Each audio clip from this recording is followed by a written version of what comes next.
ये देश उबल रहा है भाई। ये देश चाहता है परिणाम। ईंट में छुरा भौंकना पाकिस्तान की आदत में शुमार है। पाकिस्तान की फौज अपने नेटवर्क के जरिए, आईएसआई के जरिए वो भारत में गड़बड़ी तोड़फोड़ करने की कोशिश करती रही है। इसमें जो गोदी मीडिया का रोल है, जिस तरीके से उसको हाइप दिया जा रहा है, करते हैं हम कुछ नहीं, बहुत सारे गाल बजाने की आप बात है। इसे कहते हैं, इसमें राजनीति भी हो रही है, राजनीति भी देख रहे हैं लगातार। ये जो मीडिया का एक बड़ा वर्ग है वो ये है, जितनी चाबी भरी राम ने उतना चले खिलौना। मैं साफ कह रहा हूं, इसके पीछे धन है कि इसका हल सिर्फ और सिर्फ गांधी के सिद्धांतों में है। अफसोस की बात यह है कि बिना पढ़े लोग, मूर्ख लोग गांधी को समझे बिना, जाने बिना गांधी की आलोचना करते हैं। नमस्कार, मैं हूं संजीव श्रीवास्तव। आप देख रहे हैं 4 PM न्यूज नेटवर्क। मित्रों, जम्मू कश्मीर के पहलगाम में आतंकी हमले के बाद भारत सरकार एक्शन में है। जो 2 दिन पहले घटनाक्रम हुआ था, उसमें भारत के 2 दर्जन से ज्यादा निर्दोष लोगों की जानें गई हैं और कुछ 2 उसमें विदेशी भी शामिल हैं। और इस घटना के बाद देश भर में उबाल है और उबाल के साथ साथ मांग ये हो रही कि पाकिस्तान को मुंह तोड़ जवाब दिया जाए। भारत सरकार तमाम जो इस पूरे मसले को लेकर विचार विमर्श कर रही है, अलग अलग बैठकों का दौर जारी है।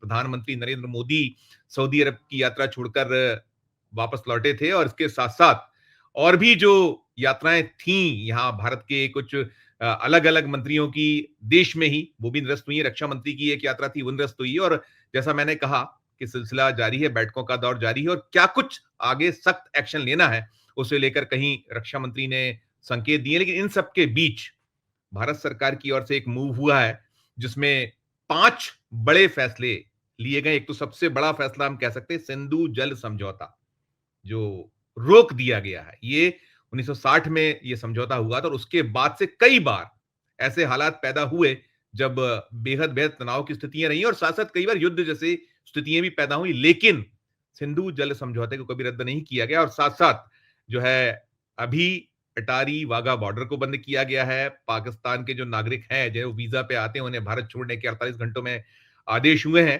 तो इस तरह की जो निर्णय है, ये निर्णय कितने महत्वपूर्ण है, क्या इससे लेकर जो एक हम कह सकते हैं कि ये कूटनीति के एक अभी प्रहार हुआ है पाकिस्तान पर, लेकिन आगे क्या कुछ और हो सकता है और इन जो फैसले हैं, इनके क्या कुछ दूरगामी परिणाम होंगे, पाकिस्तान कितना इस जो ये फैसले हैं इनसे दिक्कत में आएगा और साथ साथ जो हम पड़ोसी और मुल्क हैं हमारे, उन सब से क्या कुछ। वैसे तो हमें पता, देखे ही हमने कि अलग अलग देशों से हमें इस पूरे मामले में लोगों ने सहानुभूति भी प्रकट की है और जो पाकिस्तान ने जिस तरीके से यहाँ एक आतंक मचा रखा था उसे लेकर कंडेम भी किया गया है और कहीं ना कहीं सब साथ आते दिखते हैं।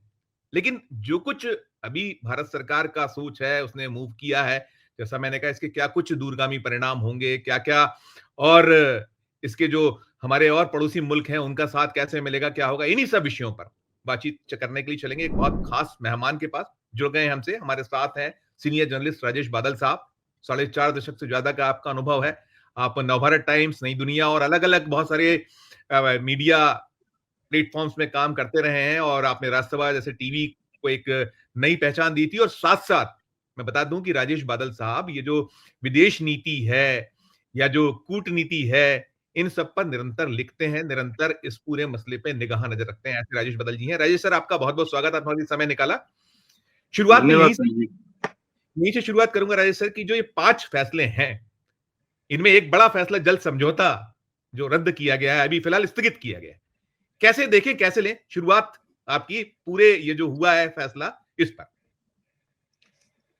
देखिए संजीव, पहलगाम में जो हुआ है वो अब तक का जो सर्वाधिक घातक और क्रूर और अमानवीय आतंकवादी हमला हुआ है, ये उनमें से एक है।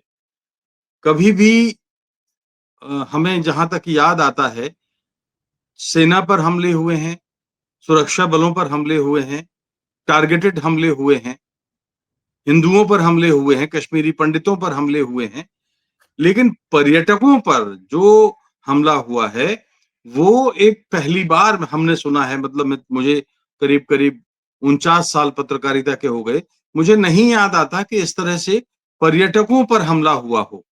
और पर्यटकों पर हमला करने का अर्थ ये है कि कश्मीर की अर्थव्यवस्था अब पटरी से लौट रही थी, वापस आ रही थी।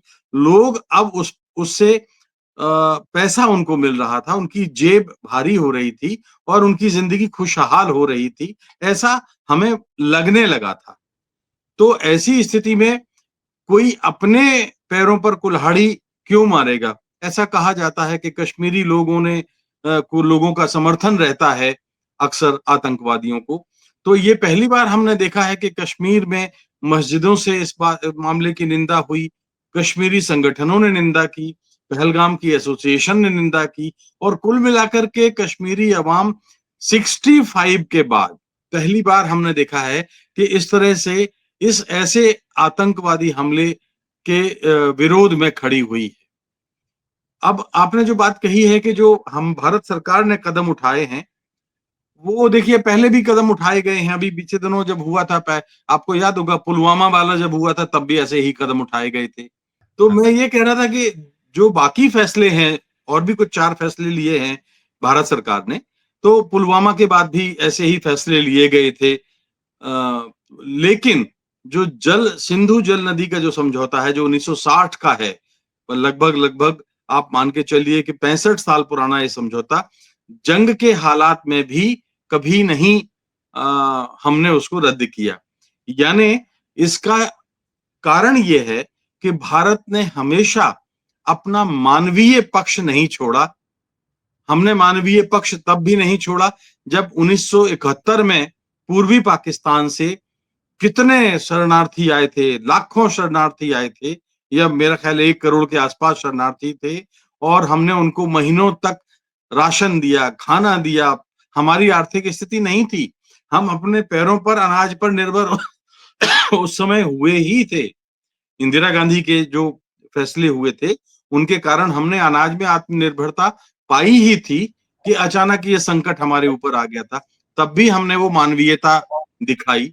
हमने करगिल में जो घुसपैठिए बना करके पाकिस्तानी सेना घुस रही थी, हमने उसको वापस लौटने दिया, और हमने तब भी अपनी वो मानवीयता नहीं छोड़ी। यानी हम अभी तक मानवीय इसलिए बने रहे कि भाई ठीक है, अवाम दोनों देशों की जो है, उनके दिल एक हैं। जो आम आदमी है वहां का, और जो आम आदमी हिंदुस्तान का है, वो साथ रहना चाहते हैं, वो अच्छे रिश्तों की वकालत करते हैं, वो रिश्तों में बेहतरी चाहते हैं। ये आम अवाम के दिलों की ख्वाहिश है। लेकिन मुश्किल आती है कि जो पाकिस्तान की फौज है, वो हर अच्छे कदम में आड़े आती है। आपको याद होगा कि अटल बिहारी वाजपेयी की हुकूमत जो थी, अटल बिहारी वाजपेयी तो बस से लाहौर गए थे, गए थे। उन्होंने शांति का पैगाम दिया था, लेकिन बदले में हमें कारगिल मिला। मनमोहन सिंह का जन्म स्थान पाकिस्तान में था, लेकिन वो जब तक प्राइम मिनिस्टर रहे, तब तक वो पाकिस्तान नहीं गए। लाल कृष्ण आडवाणी जी गए थे, अटल बिहारी वाजपेयी गए थे, मोदी जी बिना बुलाए गए थे नवाज शरीफ के यहाँ शादी में, उनकी बेटी की शादी में, अगर मुझे ठीक याद है, और उनकी माँ के लिए। तो हम ये कहना चाहते हैं कि हम तो मानवीय बने रहे, लेकिन वो जवाब में क्रूर और अमानवीय रवैया अपना अख्तियार करता रहा। अब ये जो पर्यटकों पर जो हमला हुआ है, ये इतना था कि आप मान के चलिए कि अब सब्र की सीमा भर चुकी थी, और इसलिए ये समझौता हमें रद्द करना पड़ा। और इस समझौते को रद्द करने से यकीनन पाकिस्तान पर बहुत बड़ा दबाव पड़ेगा। यानी हम अगर पाकिस्तान को पानी छोड़ें तो पाकिस्तान मुश्किल में है, और पाकिस्तान को पानी रोकें तो पाकिस्तान मुश्किल में है।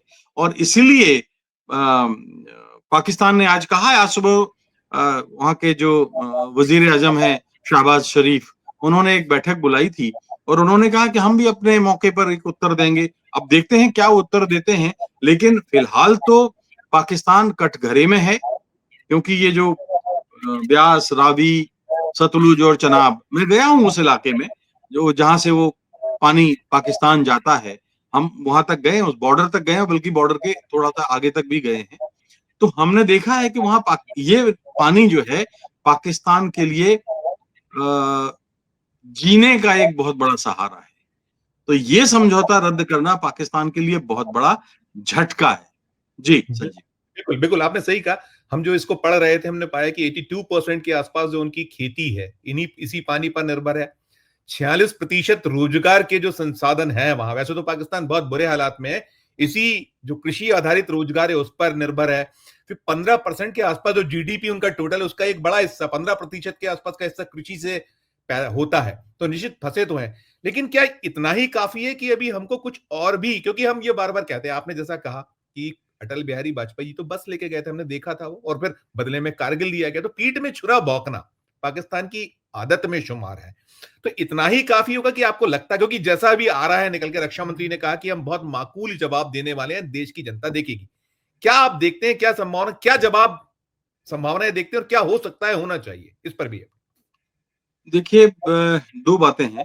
पहली बात तो ये है कि पाकिस्तान, जो आपने कहा कि बार बार पीठ में छुरा घोंपता है, और छुरा घोंपने की आदत इसलिए है क्योंकि पाकिस्तान एक बुनियादी तौर पर नकली मुल्क है। सारे देशों में हिफाजत के लिए, उनकी सुरक्षा के लिए सीमा पर सेना होती है, देशों के लिए सेना होती है। और पाकिस्तान एक ऐसा मुल्क है जहां सेना के लिए देश है। बिल्कुल ठीक। हमारे यहाँ देश के लिए सेना है, सब जगह ऐसा होता है, लेकिन वहां उल्टा है। तो सेना अपने तरीके से उस देश को चलाने की कोशिश करती है। कई हुकूमतें भी ऐसी आई वहां पर जिन्होंने भारत के साथ एक ठीक ठाक से रिश्ते रखने चाहे, लेकिन जब जब भी रिश्ते सुधारने की नौबत आई, पाकिस्तान की फौज अपने नेटवर्क के जरिए, आईएसआई के जरिए, वो भारत में गड़बड़ी तोड़फोड़ करने की कोशिश करती रही है, ताकि रिश्ते सामान्य ना हो पाए। जिस दिन पाकिस्तान में लोकतंत्र बहाल हो जाएगा, पाकिस्तानी फौज हाशिए पर आ जाएगी, उस दिन तो सब कुछ समाप्त हो जाएगा। फिर तो पाकिस्तानी फौज जो आज वहां कर रही है, आपको पता है पाकिस्तानी फौज क्या क्या करती है? पाकिस्तानी फौज वहां बिजनेस चला रही है, पाकिस्तानी फौज वहां खेती करती है, पाकिस्तानी फौज वहां तरह तरह के कारखाने लगाती है, पाकिस्तानी जनरलों की जमीनें हैं। मतलब से वहां की सेना लड़ने के अलावा सारे धंधे करती है। तो उनके सारे धंधे बंद हो जाएंगे अगर एक मजबूत लोकतांत्रिक सरकार वहां आ गई, जो कि सेना नहीं चाहती। तो ये होगा। अब सवाल ये है कि ये इसका अंजाम क्या? देखिए, अगर आप 47 से देखें, तो जिस कश्मीर की वो रट लगा रहा है पाकिस्तान या पाकिस्तान की आर्मी, ये पाकिस्तान भी जानता है कि वो जिंदगी में कभी कश्मीर उसको नहीं मिलेगा, लेकिन कश्मीर के बहाने फौज अपना शिकंजा मजबूत रखना चाहती है, अपने देश की आवाम को भड़काना चाहती है।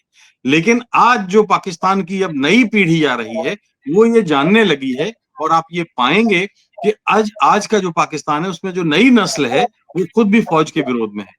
इमरान खान तो खुद फौज के लाए हुए थे। जी।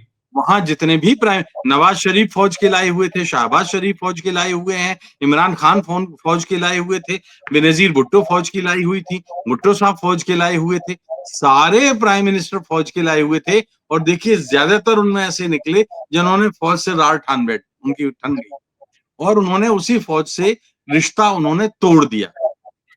इसलिए रिश्ता तोड़ दिया कि एक मौके पर उनको भी लगा कि ये फौज अपना स्वार्थ से उल्लू सीधा करती है, ये पाकिस्तान की हिमायती नहीं है।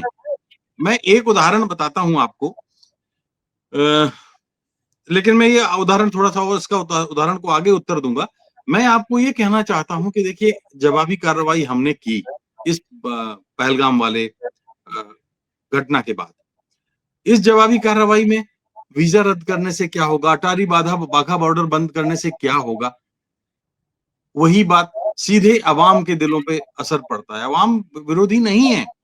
आपने राजनाथ सिंह के बयान का हवाला दिया। आप 10 वर्षों में, जब से राजनाथ सिंह रक्षा मंत्री बने हैं, तब से देख लीजिए, उनके इन बयानों का कोई अर्थ है? जी। वो सिवाय पाकिस्तान को गीदड़ भभकी देने के, आतंकवादी हमला हो और नहीं हो, तो भी वो पाकिस्तान को गीदड़ भभकी देते रहे हैं। तो रक्षा मंत्री के इस कथन का तो मैं खारिज करता हूं।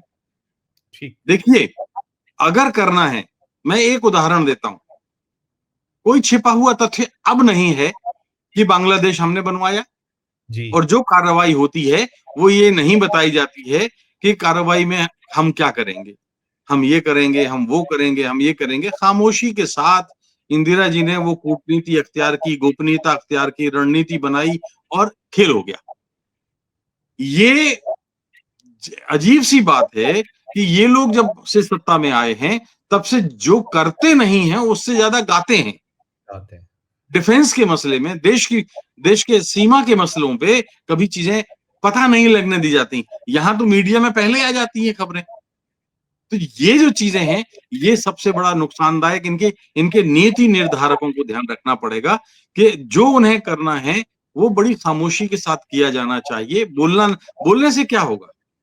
आप कुछ नहीं कर पाएंगे। आप क्या चाहते हैं कि आप सीधे सीधे हमला तो बोल नहीं सकते, क्योंकि उधर चीन का दबाव होगा, अमेरिका भी बीच में आएगा। तो अमेरिका तो हमेशा से ही पाकिस्तान को पालता पोसता रहा है। पाकिस्तान, और इसका एक आंतरिक कारण, और जो ये हमला हुआ है ना संजीव, इसका आंतरिक कारण मैं बताना चाहता हूं। पाकिस्तान की जो आर्थिक स्थिति है बड़ी खराब है, जी। वो दिवालिया होने के कगार पर है।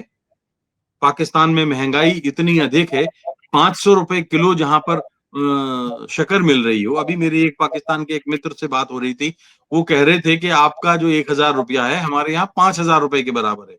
आपके यहाँ के 1000 रुपए, अगर कुछ जर्नलिस्ट हैं जो काम करते हैं हमारे जी। हिंदुस्तानी चैनलों के लिए, और उनको जो पैसा मिलता है वो 1000 के बदले 5000, मतलब वो उनके यहाँ 5000 होता है। तो 5000 एक बड़ी रकम। अगर वो जी। 4 शो में बैठ गए, 5 शो में बैठ गए, तो उनको 25,000 रुपए एक वेतन के बराबर मिल जाता है। महंगाई से नजात पाने का उनके पास कोई कारगर प्लान नहीं है। एक्सपोर्ट है नहीं। विदेशी मुद्रा का भंडार अगर चीन मदद ना करे तो एक तरह से शून्य है। विदेशी मुद्रा उनके पास है नहीं। आर्थिक नजरिए से देखें तो अंतरराष्ट्रीय जगत में उनके संबंध नहीं है। ईरान से उनके रिश्ते उस तरफ नहीं है अच्छे।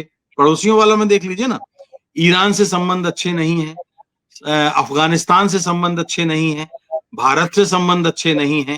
बांग्लादेश अब पींगे बढ़ा रहे हैं वो, लेकिन बांग्लादेश इसने दूर है, और हम भारत की इस दूसरी सीमा पर है कि बांग्लादेश चाहे भी तो हेल्प नहीं कर सकता। तो उनकी जो पड़ोसियों से रिश्ते हैं नहीं है। बलूचिस्तान तो जो अंग्रेज लोग भारत को बांट के गए थे, उस नक्शे में, भारत के उस नक्शे में बलूचिस्तान नहीं था। जी। बलूचिस्तान 10 अगस्त 1947 तक अलग देश था। उस अलग देश का अंग्रेजों के साथ एक संधि थी।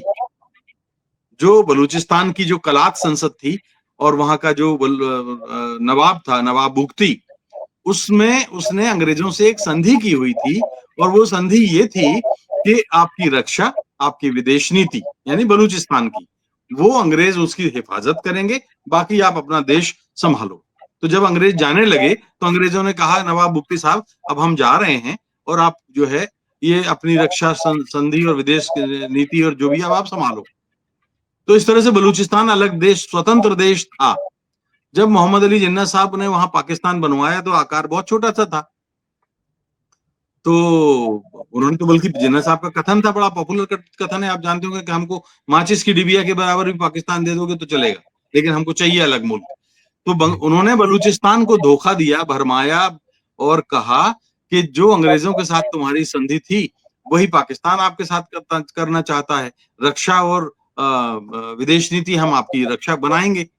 तो बलूचिस्तान के जो नवाब बुख्ती साहब थे वो झांसे में आ गए, और उन्होंने उस संधि पत्र पे हस्ताक्षर कर दिए। जब नवाब बुख्ती साहब संधि पत्र पे हस्ताक्षर करके लौटे तो वहां कलात संसद में बलूचिस्तान की उनकी बड़ी निंदा हुई, भर्त्सना हुई कि आप क्या करके आए हैं, हमारी आजादी को आप गिरवी रख के आए हैं। और फिर उसके अब क्या, जब उस पछताए होत क्या, जब चिड़िया चुग गई खेत, उसके बाद से जो पाकिस्तान ने कब्जा किया है, तो हम तो देखिए अपने देश में नक्सलाइट्स इतने हमले करते हैं, लेकिन हम अपनी सेना का इस्तेमाल करने से बचते हैं। हमारी जी। सुरक्षा बल संयम बरतते हैं। लेकिन बलूचिस्तान में तो वायुसेना ने बम बरसाए हैं, उनके हवाई हमले किए हैं, वहां पे थल सेना ने टैंकों से गोले बरसाए हैं, ऐसी मुठभेड़ें हुई हैं आर्मी के साथ। तो पाकिस्तान ने उस देश पर कब्जा किया हुआ है। अब बलूचिस्तान में लगातार हमले हुए हैं, तो बलूचिस्तान के हमलों से उसकी बदनामी हो रही है, क्योंकि बलूचिस्तान में ग्वादर जो है, वो जो बंदरगाह बनाया है वो चीन ने बनाया है। अब वहां पर एक अमेरिका भी कुछ अपना करना चाहता है। तो इन देशों के अंदर बड़ी बदनामी हो रही थी। तो बलूचिस्तान पे हमला होता है, पख्तूनिस्तान में हमला होता है, खैबर पख्तूनवा जो प्रांत है वहां पे हमला होता है। ईरान से उसकी शिकायत है कि ईरानी जो है वो हमला करते हैं और वहां पे आक्रमणकारियों को और आतंकवादियों को संरक्षण देते हैं। सऊदी अरब में हमारे प्राइम मिनिस्टर जा रहे थे। सऊदी अरब, अब वो देखिए, बंधी मुट्ठी खाक की खुल गई तो खाक की। सऊदी अरब और ईरान में नहीं बनती, लेकिन सऊदी अरब हमारी तरफ झुका हुआ है और ईरान तो हमारी तरफ है ही। उसका कारण शिया और सुन्नी का है, क्योंकि जी, सऊदी अरब में सुन्नी बाहुल्य है और ईरान में शिया। और भारत ने आबादी के मान से ईरान के बाद मेरा ख्याल है दूसरे या तीसरे नंबर पर शियाओं की आबादी है। सर, ये जी, एक सामाजिक ढांचे की बात मैं कर रहा था, लेकिन मैं मूल बात ये थी कि पाकिस्तान अपने आंतरिक समस्याओं पे काबू नहीं पा रहा है, राजनीतिक अस्थिरता है, इमरान की लोकप्रियता जेल में बंद होने के बाद बढ़ती जा रही है, उनको वो काबू में नहीं पा रहे हैं। तो ध्यान बटाने के लिए पाकिस्तान ने, दुनिया का ध्यान बटाने के लिए, जब अमेरिकी उपराष्ट्रपति भारत में है, भारतीय प्राइम मिनिस्टर सऊदी अरब में है, तब उन्होंने ये अवसर चुना कि वो कह सकें दुनिया को कि देखो, भारत में भी सब कुछ ठीक ठाक नहीं है, उनके घर में भी हमले होते हैं। तो ये अब इसमें तो कोई प्रमाण की आवश्यकता भी नहीं है कि इसमें पाकिस्तान का हाथ है। लेकिन असल बात यह है संजीव, आपको याद है कि 11 साल पहले जब माननीय मोदी जी चुनाव प्रचार करते थे, मैं हिंसा की वकालत नहीं कर रहा हूं, मैं आपको बता दूं, मैं किसी जंग की वकालत नहीं करता हूं, क्योंकि जंग किसी मसले का समाधान नहीं है। जंग अपने आप में एक मसला है, समस्या है। बिल्कुल, तो जो बिल्कुल। अपने आप में खुद एक समस्या हो, वो समस्या का समाधान नहीं हो सकती।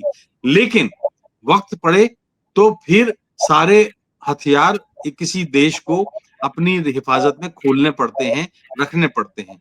माननीय मोदी जी ने 11 साल पहले कहा था कि हम एक सिर के बदले 10 सिर लाएंगे। याद है जी, आपको? बिल्कुल, बिल्कुल, कितने बिल्कुल। बार उन्होंने जो है इसको मुद्दा बनाया, लेकिन वो 10 सिर तो आए नहीं। पुलवामा कांड हो गया, 11 साल में 32 हमले हुए हैं, आतंकवादी हमले, और उन 32 में से 15 कश्मीर में हुए। जी, और सुनिए, पिछले साल जब नरेंद्र मोदी जी ने मई मेरा ख्याल है जून में शपथ ली थी, जून में जी, पिछले साल शपथ ली थी, और उस शपथ के बाद 5 बड़े आतंकवादी हमले हो चुके हैं, अभी जून नहीं आई है। एक अगर मुझे ठीक याद है तो जिस दिन 9 जून को शपथ ली थी शायद, 9 अगर 9 जून, थोड़ा सा मतलब मुझे याददाश्त 9 जून, 9 जून, 9 9 जून। जून को शपथ ली थी, और उसी दिन आतंकवादी हमला हुआ था, उनको ये हिंसा हुई थी। फिर उसके बाद 8 जुलाई को कठुआ में हुई थी। जी, उसके बाद 20 अक्टूबर को गांदरबल में हुई थी, और उसके ठीक 4 दिन के बाद बारामूला में बारामूला में आतंकवादी हमला हुआ था। 5 आतंकवादी हमला हो चुके हैं 1 साल के भीतर। तो आप रोक क्या रहे हैं? मुझे बार-बार ये ताज्जुब होता है कि करगिल जीतने के बाद आप देखिए, करगिल में जब आतंकवादी हमले, जब परवेज मुशर्रफ थे, तो संसद पे हमला हुआ, जो हमारे लोकतंत्र का सर्वोच्च प्रतीक है, उस पर पार्लियामेंट पे हमला होता है, जब अटल बिहारी वाजपेयी की सरकार थी, और हम, सारी दुनिया हमारे साथ थी, लेकिन हम ताकत का प्रदर्शन नहीं कर पाए। बिल्कुल, लाल बिल्कुल। किले पर हमला हुआ है, देखिए दोनों प्रतीकात्मक हमले थे, आतंकवादी हमले थे। लाल किले पर हमला हुआ और हम प्रतीकात्मक उत्तर भी नहीं दे पाए। रघुनाथ टेम्पल पर हमला हुआ, अक्षरधाम पर हमला हुआ, और कितने हमले हुए, मतलब करगिल तो हुआ ही हुआ। तो इसी कड़ी में 1 साल में 5 आतंकवादी हमले, जो आपने रक्षा मंत्री की बात की, इसलिए मैं उनको बहुत गंभीरता से नहीं लेते, उनको केवल गाल बजाने का हुनर आता है, और वो गाल बजाते हैं। लेकिन भारत सरकार जो समग्र है, उसको कार्रवाई करने से किसने रोका है? मैं आपको बोलता हूं, मान लीजिए इसी हमले को हम अब निर्णायक आक्रमण मान लें, और हम पाकिस्तान पर हम कोई एक सीमित जंग भी छेड़ दे। मान लीजिए, मैं फिर कह रहा हूं कि मैं जंग के समर्थन में नहीं हूं, लेकिन ये स्थिति क्रूर और अमानवीय हम आक्रमण है, पर्यटकों पर हमला आज तक नहीं हुआ है, तो अगर जंग छेड़ दें तो क्या रूस विरोध करेगा हमारा? चीन क्या इस स्थिति में है कि विरोध करेगा? चीन का मोर्चा अमेरिका के साथ खुला हुआ है। क्या ट्रंप हम विरोध करेंगे? कौन विरोध करेगा? पाकिस्तान को आज समर्थन देने की स्थिति में कौन है? आज देखिए, यूक्रेन नाटो का मेंबर, 15 साल में नाटो का मेंबर नहीं बनाया यूक्रेन को यूरोप के देशों ने, और सारा ये जंग उसी पे लड़ी जा रही है। आज अमेरिका तक ने पल्ला झाड़ लिया है, यूरोप के देश अब मदद देने से कतराने लगे हैं। तो दिवालिया हो रहे देश को, कर्जों में डूब रहे हो देश को, क्या कौन सा देश सपोर्ट करेगा, आप मुझे बताइए। लेकिन उसके लिए प्लानिंग चाहिए, योग्यता चाहिए, हुनर चाहिए, उसके लिए रणनीति चाहिए, कुशल सेना नायक चाहिए, हमारे भी एक्सपर्ट चाहिए। हम बिल्कुल शंका नहीं कर रहे हैं, बिल्कुल हम चाहते हैं कि जो हमारे पास टैलेंट है, जो हमारे पास हुनर है, जो हमारी क्षमता है, हम विश्व में तीसरी चौथी सेना है, और अगर हमारे पास सब कुछ है तो फिर देर किस बात की? ये देश उबल रहा है भाई, ये देश चाहता है परिणाम। आप देखिए कि उसमें इंटेलिजेंस, हमारी इंटेलिजेंस का एक ऑफिसर मारा जाता है, हमारा उसमें गुजराती भाई मारे जाते हैं, महाराष्ट्र के भाई मारे जाते हैं, कर्नाटक के भाई मारे जाते हैं। कहाँ के लोग नहीं है उसमें? नई शादी होकर के कपल जो गए हैं वो मारे जा रहे हैं, और हम कह रहे हैं कि हम वीजा रद्द कर रहे हैं। अरे भाई, वीजा 6 महीने बाद, आप जब ठंडा हो जाएगा फिर आप वीजा खोल देंगे। मतलब क्या है वीजा रद्द करने का? आप संबंध तोड़ दीजिए, कूटनीतिक रिश्ता कर दीजिए, उनके कूटनीतिकों को कहिए कि दरवाजा में ताला लगा करके चले जाइए। आप संपत्ति पे कब्जा कर लीजिए पाकिस्तानी दूतावास की, कर सकते हैं। आप अपने लोगों को बुला लीजिए, संबंध समाप्त, नहीं रखना संबंध। अनुच्छेद 2 जब 370 हटाया था भारतीय संसद ने, तब पाकिस्तान ने एक तरफा व्यापार बंद किया था कि नहीं किया था? उन्होंने, जो वैसे ही भूखों मर रहे थे। तो आपको किसने रोका है? इसके लिए मैं जो चाहता हूं कि अपेक्षित कार्रवाई भारत सरकार से जो है वो करनी चाहिए, और अगर अभी नहीं तो कभी नहीं। पुलवामा के बाद ये देश गुस्से में था, करगिल के बाद भी ये देश गुस्से में था, लाल किले पर हमले के बाद भी ये देश गुस्से में था, संसद पर हमले के बाद भी ये देश गुस्से में था। लेकिन हम जो वीजा रद्द कर देंगे, 4 राजनयिक निकाल देंगे, 2 सलाहकार निकाल देंगे, इससे बात नहीं बनती है। केवल एक फैसला इनका ढंका है, वो सिंधु जल समझौते वाला है, पर ये कितना अमल इस पे हो पाएगा ये आने वाला दिन बताएगा। जी बिल्कुल, जी बिल्कुल सही। देखिए, देश को अभी तक कुछ नहीं मालूम है। ये जो घटना है 48 घंटे लगभग होने वाले हैं। हम जब ये बात कर रहे हैं 48 घंटे हो जाए, देख रहे हैं देश को कुछ भी खुलकर कोई नहीं बताएगा, ऑफिशियली कुछ नहीं मालूम है। अब तक घटना को लेकर तो स्पष्टीकरण आना चाहिए था ना। केंद्रीय गृह मंत्री आए, गए थे वो, ठीक है, आप क्या करिएगा वो ना बताइए, लेकिन जो चीजें थी, जिम्मेदारी हम लेने को तैयार नहीं। हमारा तो बहुत बड़ा लैप्स रहा है, हमारी चूक देखिए, रही इस है। हमले पर हम पोप साहब, हम पोप के लिए हमारे मन में भी सम्मान है, बहुत बड़े आध्यात्मिक और धार्मिक संत थे वो। हम जब उनके निधन पर 3 दिन का राष्ट्रीय शोक रख सकते हैं, तो फिर इस हमले पहलगाम के बाद हम 1 दिन का राष्ट्रीय शोक हमने क्यों नहीं रखा? बिल्कुल बिल्कुल, यही आप सवाल बताइए है। ना। संसद का 1 दिन का विशेष सत्र बुलाया जा सकता है, क्यों नहीं बुलाया गया? सभी दलों की सर्वदलीय बैठक 1 दिन के अंदर बुलाई जा सकती थी। क्या विपक्ष इस मौके पर उनका विरोध करता सरकार का?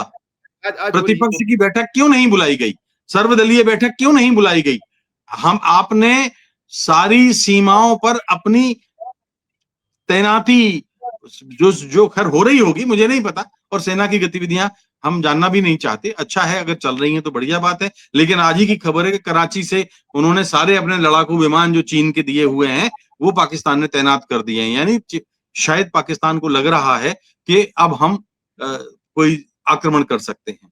तो वो एक अलग उनकी स्थिति है, उनका जो हाल है वो जाने। लेकिन हमको जो करना चाहिए, क्या हम लोकतांत्रिक देश होने के नाते हम कर पा रहे हैं? ये प्रश्न है।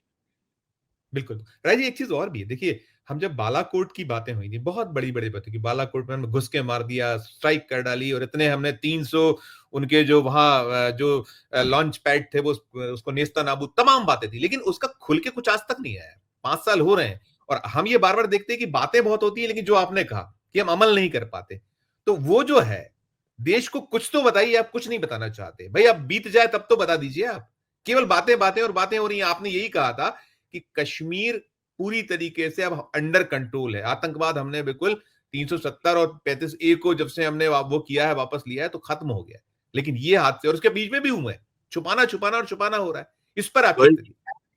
मैंने तो आपको बताया कि 10 साल में 32 आतंकवादी हमले हुए हैं और 32 में से 15 कश्मीर में हुए हैं।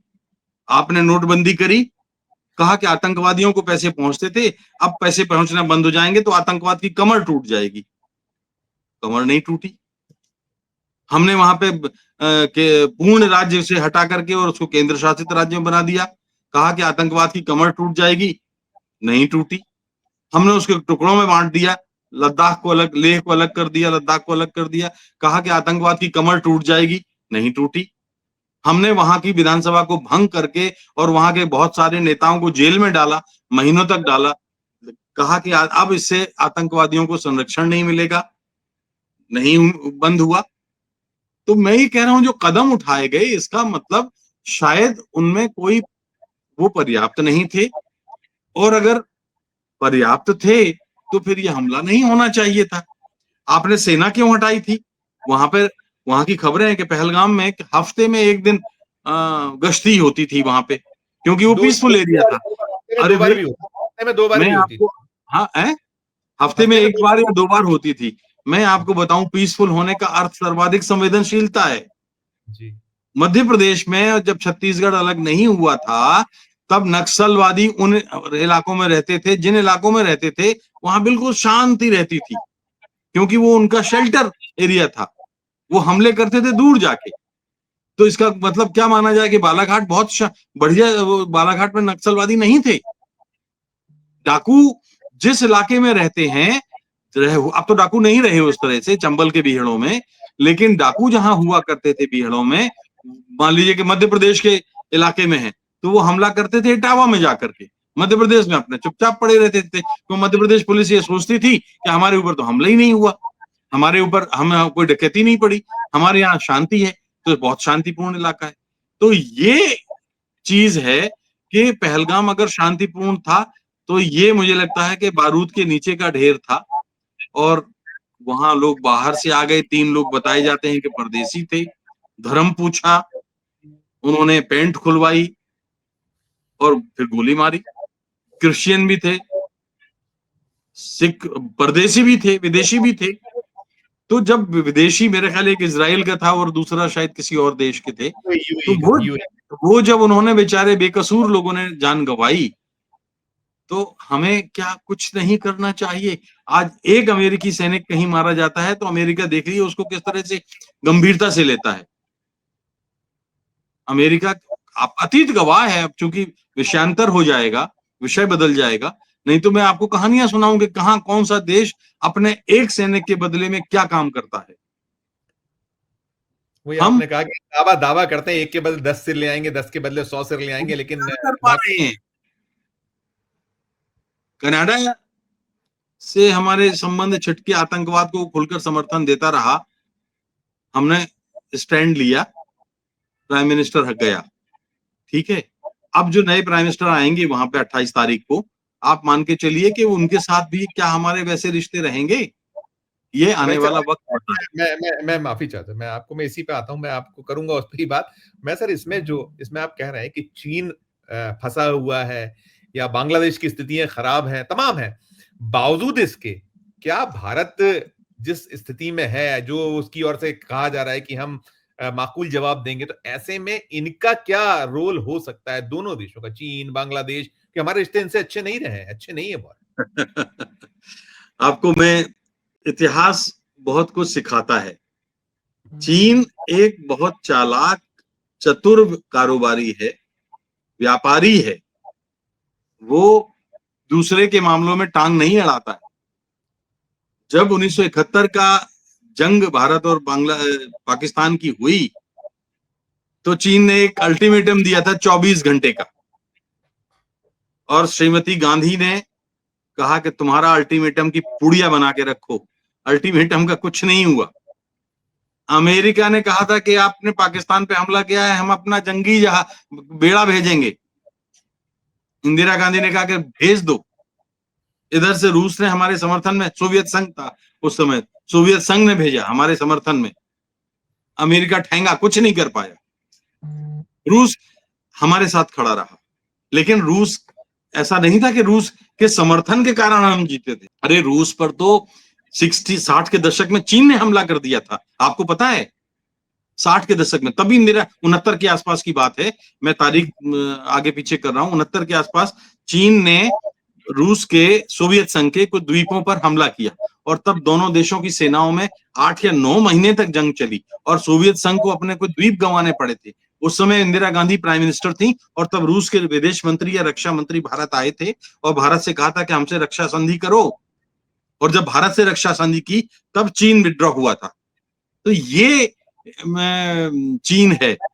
दूसरा एक और उदाहरण चीन का बता देता हूं कि 1937-38 की बात है, जब नेताजी सुभाष चंद्र बोस भारतीय राष्ट्रीय कांग्रेस के अध्यक्ष थे, तो जापान नाम के एक पिद्दी से देश ने, इतने से देश ने इतने बड़े चीन पर हमला कर दिया था, और चीन गिड़गिड़ाया था भारत से कि हमको कुछ सहायता दो।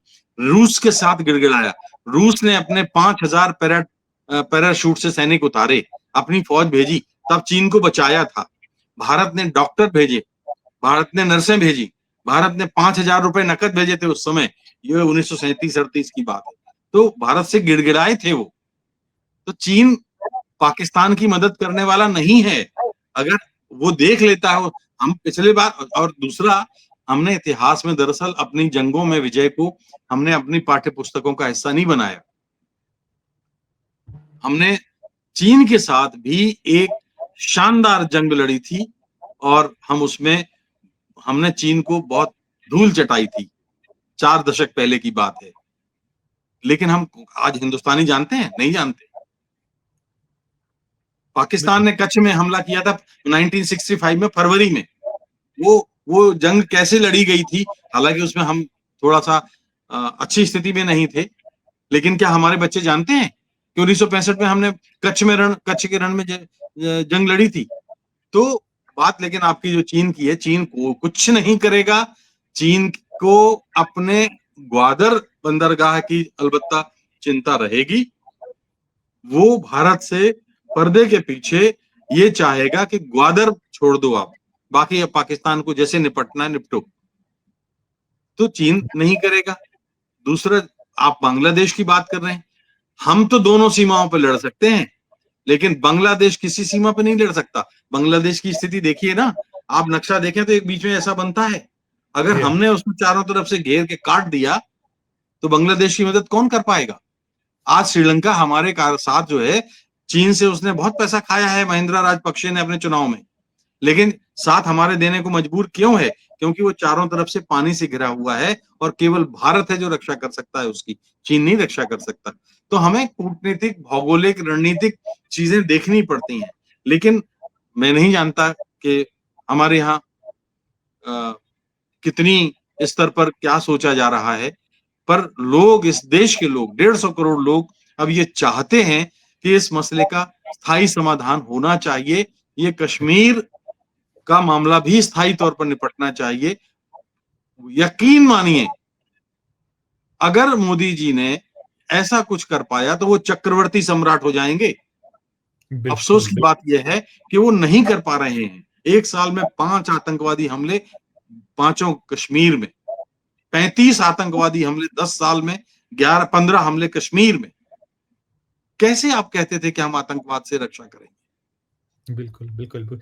रईस सर आपने बहुत अच्छी बात कही कि आप बहुत, आपके उसमें माकूल मौका है शायद, जो पाकिस्तान है, उसके जो सेना के प्रमुख हैं, उन्होंने खुद ने अवसर बहुत अच्छा दिया है आपको, और आप बहुत, और ये जो कर दिया है, ये जो नरसंहार किया है, जिस तरीके से एक रक्तपात किया है, वो बिल्कुल किसी सूरत में आप बर्दाश्त की होंगी। एक चीज मैं और पूछना चाहूंगा रईस सर, इसमें जो गोदी मीडिया का रोल है, जिस तरीके से उसको हाइप दिया जा रहा है, करते हैं हम कुछ नहीं, बहुत सारे जो गाल बजाने की आप बात करते हैं, इससे क्या, इसमें राजनीति भी हो रही है, हम राजनीति भी देख रहे हैं लगातार।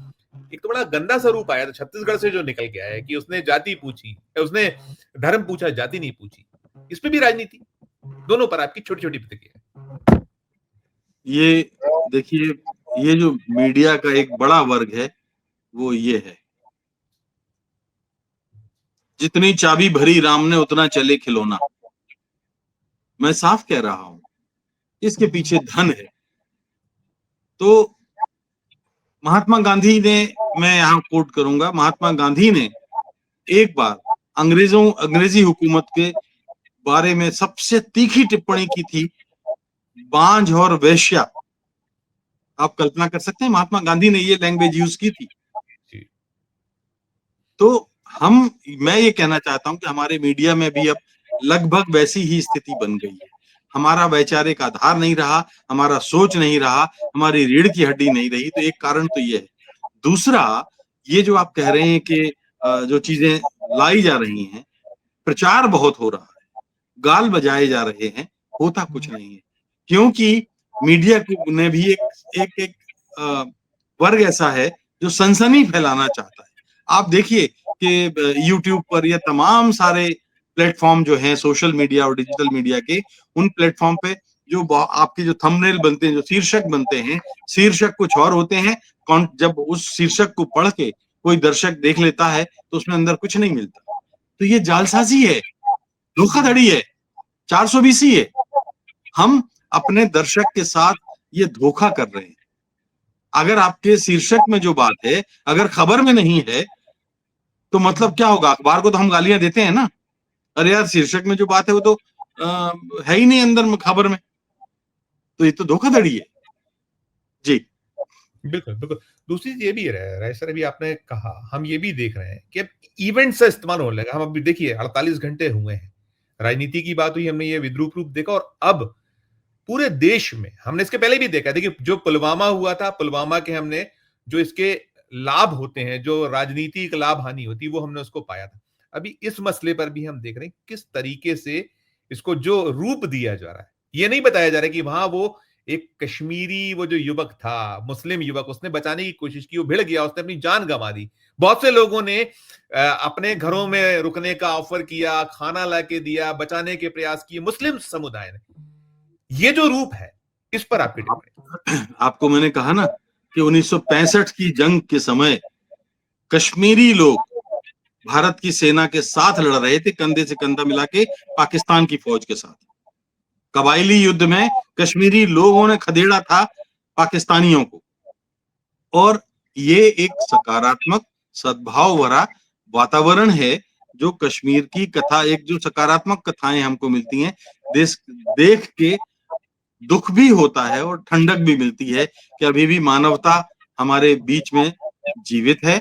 और हम, हमारे अपने लोग, हमारे देश के लोग अपने वतन के लिए, चाहे वो कश्मीर हो चाहे कन्याकुमारी हो, वो जो है अपने देश के हितों की चिंता करते हैं, मानवता की चिंता करते हैं। और ये चूंकि हमला मानव, बार बार मैं जो मैं कह रहा हूं कि अब सिंधु समझौता जो रद्द किया है, जल समझौता, वो इसलिए रद्द करना पड़ा क्योंकि अब ये मानवता की सारी हदें पार कर गया।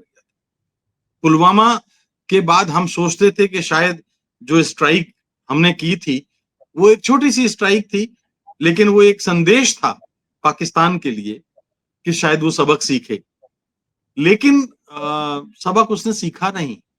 71 के बाद 65 की जंग में हमने हराया, हमने सोचा कि सबक सीखेगा, नहीं सीखा। 71 की जंग में हमने हराया, हमने सोचा सबक सीखेगा, उसने सबक नहीं सीखा। हमने करगिल में 99 में हराया, हमने सोचा कि वो सबक सीखेंगे, उन्होंने सबक नहीं सीखा। आप देखिए कि अगर कभी पाकिस्तानी चैनल्स को आप मॉनिटर करें और देखें तो वहां के जो जनरल, वहां के रिटायर्ड फौजी, वो किताबों में लिखते हैं, चैनलों में बोलते हैं कि हाँ, कसूर हमारा होता है जब भी भारत के साथ जंग होती है, भारत जंग नहीं छेड़ता, कसूर हमारा होता है, हम उकसाते हैं भारत को। जब हम कश्मीर ले नहीं सकते जिंदगी भर, तो कश्मीर के नाम पर अपनी आवाम को बेवकूफ क्यों बनाते हैं? ये फौज की दुकानदारी है, इसलिए फौज जिंदा रखती है। लेकिन वहां के फौजी भी अब कहने लगे हैं, और ये एक आंखें खोलने वाली बात है पाकिस्तान के लिए। जी, राजेश जी, इसमें एक चीज और आपने बात की, तो क्या हम पीओ को हम लेने की स्थिति में है? हम ले सकते हैं? हमारी ये ऐसी स्थिति है या हमें लेना? देखिए, पीओके लेना कोई भारत की जो सामरिक शक्ति, सैनिक शक्ति जो है, उसके तहत कोई बड़ी बात नहीं है। ठीक। 65 की जंग में तो हम लाहौर में हमारी परेड कर रही थी फौज, जी, लाहौर जी, में जी। हम थे ही। जी हाँ, जी हाँ। लेकिन देखिए क्या हुआ है कि गंगा में पानी बहुत बह गया है 77 साल। पीओके लेने से आप क्या सोचते हैं कि फिर पाकिस्तान चुप हो जाएगा? फिर वो कहीं कुछ और शुरू करेगा। लेने में, वापस लेने में कोई बुरा, पीओके में तो आंदोलन चल ही रहा है कि हमें हिंदुस्तान में मिलाओ। नहीं है, मलाई चल रहा है। लेकिन वो एक बहुत बड़े साहस की मांग करता है, वो बहुत बड़े योजना की मांग करता है, बहुत बड़ी कूटनीति, रणनीति की मांग करता है और बहुत आसान काम नहीं है। तो मैं जी। ये नहीं, फिलहाल तो नहीं सोचता कि पीओके ये अपने हाथ में मिला सकते हैं, ले सकते हैं, कब्जा कर सकते हैं। फिलहाल तो मुझे नहीं लगता, क्योंकि वो एक बहुत ही अलग चीजें हैं। जी, कभी पीओके पर अलग से हम लोग बात कर लेंगे। हमें बहुत सारी पीओके की सामाजिक, आर्थिक, जी। कारोबारी, सांस्कृतिक, उन सारी नीतियों पर और वहाँ के मैंने हालातों पर चर्चा ये करनी सवाल पड़ेगी। इसलिए छेड़ दिया था राजेश सर कि अभी जो चल रहा है और ये लोग तो बार-बार कहते हैं हम लेके रहेंगे, ले खैर बहरहाल वो अब हम कभी फिर चर्चा करेंगे। अंतिम सवाल मेरा ये होगा कि देखिए, पाकिस्तान तो कंगाली की स्थिति में है, बहुत बदहाल है, कंगाल है। भारत की स्थिति बहुत ऐसी ठीक है, हम सामरिक तौर पर बहुत मजबूत हैं, हम सब कुछ है। लेकिन क्या जंग ही इसका एक अंत है या जो आप कह रहे हैं कि वो जड़ से अब खत्म करने का वक़्त है? देश में भी ये उबाल है, माँग हो रही है। तो जंग और दूसरी क्या हम हमारी जो अपनी आर्थिक जो हालात हैं, स्थिति है, वो भी छुपे हुए नहीं है। तो ऐसे में इस पे भी एक छोटा-सा आपका यहीं आके समाप्त करूँगा। यदि इस ऐसे हालात होते हैं तो क्या कुछ फिर आप इसकी संभावनाएँ देखिएगा, दिखती है? देखिए, जब जंग होती है, मैं नहीं जानता कि आपको 1971 की जंग का स्मरण है या नहीं।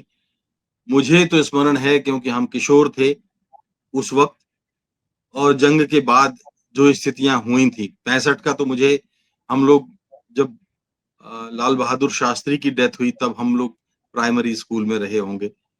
लेकिन हमारे स्कूल से वो अस्थियाँ निकली थी उनकी। लेकिन 71 की जंग का मुझे बहुत अच्छी तरह से याद है। कोई भी जंग संसार में किसी मसले का समाधान नहीं होती। ये बहुत सोच के जो है मैं कह रहा हूँ, विवेक के साथ कह रहा हूँ। अगर ऐसा होता तो अफ़गानिस्तान में दशकों तक रूस की सेना कब्जा करके रही। क्या अफ़गानिस्तान को अपना बना पाई? नहीं बना पाई। अफ़गानिस्तान के बाद अमेरिकी सेना वहाँ रही। क्या अफ़गानिस्तान को अपना बना पाई? ताकत और जंग से नहीं बना सकते। पाकिस्तान ने तो बहुत-बहुत वहाँ पर तालिबान के ज़रिए जाने क्या-क्या नहीं किया। क्या पाकिस्तान आज उसी पाकिस्तान से ठनी हुई है? चीन सारे पड़ोसियों के साथ 50 साल उसकी ठनी रही, सारे पड़ोसियों के साथ। सबसे झगड़ालू देश माना जाता था। क्या चीन उन देशों पर कब्जा कर पाया? कोरिया तक गया उसने, कोरिया युद्ध में, जिसमें हम लोगों ने, माने भारत ने मध्यस्थता की थी। कोरिया युद्ध जब हुआ, 2 भागों में बँट गया। युद्ध से क्या हुआ? एक तरह से अमेरिका का कब्जा हो गया दक्षिण कोरिया पर, और अप्रत्यक्ष रूप से उत्तरी कोरिया रूस के साथ आ गया। तो मामला क्या हुआ? दोनों एक तो नहीं हो पाए ना। मेरा फिर जर्मनी का सवाल क्या हुआ? एक सवाल कितने मेरा उदाहरण है आपको बताऊं, हैं? जी, जी, मेरा सवाल एक और बनेगा, मैं अंतिम कर रहा फिर हल क्या है? हल क्या? आपने कहा ना कि अब ये वक़्त है, तो फिर हल क्या? कैसे? देखिए, मैं ऐसे मौके पर सिर्फ गांधी को याद करता हूँ, विनोबा को याद करता हूँ। लड़ाई, युद्ध, लेकिन आपके अकेले स्वीकार करने से नहीं होगा। ये तब होगा जब वो सारा विश्व इस चीज को स्वीकार करेगा। लेकिन अफसोस की बात यह है संजीव, कि इन दिनों सारे देश, बड़े देश, इस समय एक तानाशाही के रास्ते पर चल पड़े हैं, और वहां लोकतांत्रिक मूल्यों का कोई स्थान नहीं है। और स्थान नहीं है, इसलिए आप ये पाएंगे कि जंगों की जो स्थितियां हैं, अब देखिए ना, ट्रंप कैसा मूर्खतापूर्ण बयान देते हैं। कनाडा को कहते हैं कि हमारे 51वें राज्य बन जाओ। इतना बड़ा कनाडा देश, वो कहते हैं कि हम तुम्हारे प्रधानमंत्री को अपना गवर्नर बना देंगे। तो ये मानसिकता को उजागर करता है। यूक्रेन से कहते हैं कि अपने खनिज संसाधन सौंप दो। ये दादागिरी है, ये फिर सामंती सोच है। तो ऐसी स्थितियों में आपने बहुत सटीक सवाल किया है कि हल क्या है? हल नहीं, अभी स्थितियां और गंभीर होंगी और बिगड़ेंगी, और बिगड़ने के बाद कहां तक बिगड़ेंगी अभी हम कल्पना नहीं कर सकते, लेकिन जब भी सुधरेंगी भारत की भूमिका महत्वपूर्ण होगी, ये आप जान के रखिए। और गांधी ही इस पूरे समूचे संसार को रास्ते पे लाएगा। जो 1948 में 3 गोलियों से हमारे बीच विदा हो गया, आज उस समय 148 देशों ने, 150 देशों ने उसके जाने के बाद रोए, अपना झंडा झुकाया। और आज जैसे जैसे साल गुजरते हैं, गांधी और शिद्दत से याद आता है, इसलिए कि इसका हल सिर्फ और सिर्फ गांधी के सिद्धांतों में है। कुछ लोग, अफसोस की बात यह है कि बिना पढ़े लोग, मूर्ख लोग गांधी को समझे बिना, जाने बिना गांधी की आलोचना करते हैं।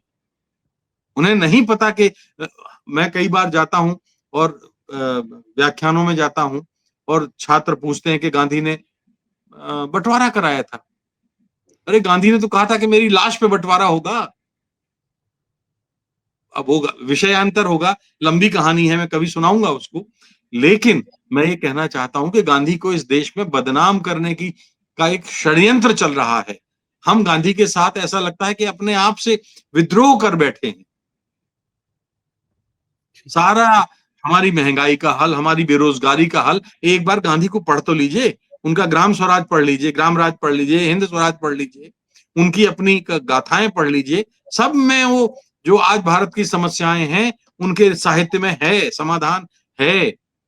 लेकिन हम पढ़ना नहीं चाहते।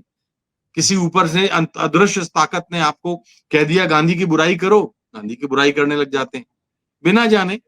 अपने पुरखों के का हम पिंडदान करते हैं। आखिरी बात बोलूंगा मैं, क्या अपने पुरखों का हम पिंडदान करते हैं, आटे के पिंड बना करके। ये एक प्रक्रिया है जो पंडित करा देता है, और हम बाल मुंडन करा के वो बड़ी प्रसन्नता से लौट आते हैं कि हमने पूर्वजों का पिंडदान कर दिया। भारतीय संस्कृति में पिंडदान ये नहीं है। पिंडदान वो है कि जब हम अपने पूर्वजों को, अपने पुरखों को अपने अस्थि मज्जा में, अपने रक्त में धड़कता हुआ महसूस करें।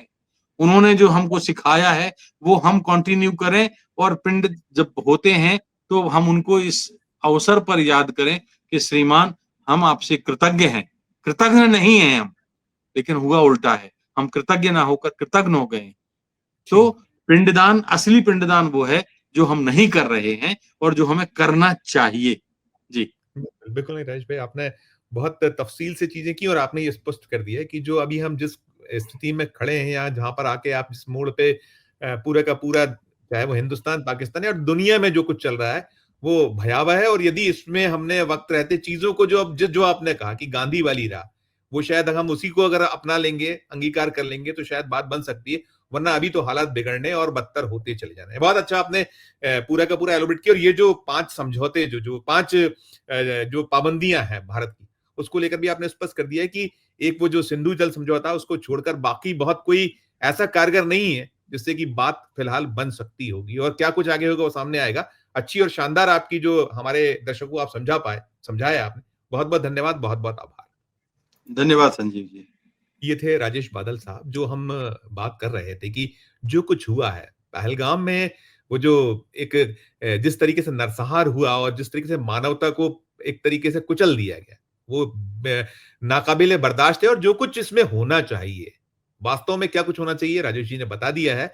और भारत सरकार जो कुछ कर रही है, जो उसकी तरफ से हो रहा है, आगे सामने आएगा। अभी जो कुछ हुआ है, वो कह रहे हैं कि एक जो सिंधु जल समझौता है, उसको छिड़कर बहुत ज्यादा कारगर फिलहाल नहीं दिखता, और कुछ एक अलग तरह का निर्णय भी लेना होगा और कुछ कदम और ठोस उठाने होंगे। तब जाकर ये जो स्थितियां हैं कि कितने हमले, बार बार हमले होते हैं, वो बार बार पीठ में छुरा भोंकता है पाकिस्तान, और हम कुछ ऐसे ही करके, और फिर इसके जो हमें स्वार्थ होते हैं वो भी देखते हैं हम, कैसे कैसे लाभ राजनीतिक लिए जाते हैं। तो उस राजनीतिक लाभ में उलझने की जगह देश के प्रति एक बार सोचा जाए और ढंग से कुछ किया जाए, तब जाकर बात बनेगी। इस चर्चा में इतना ही। आपकी अपनी क्या राय? आपने सुना राजेश बादल जी को, उन्होंने एक एक पक्ष, एक एक पहलू को उकेर कर रखा है। टिप्पणी कीजिएगा, चर्चा अच्छी लगे तो चैनल को लाइक कीजिएगा, सब्सक्राइब कीजिएगा, ज्वाइन का बटन दबाइएगा, तो और हमारी हौसला अफजाई होगी। प्यार और इस्तेमाल रखिए और देखते रहिए 4 PM न्यूज नेटवर्क। धन्यवाद, नमस्कार।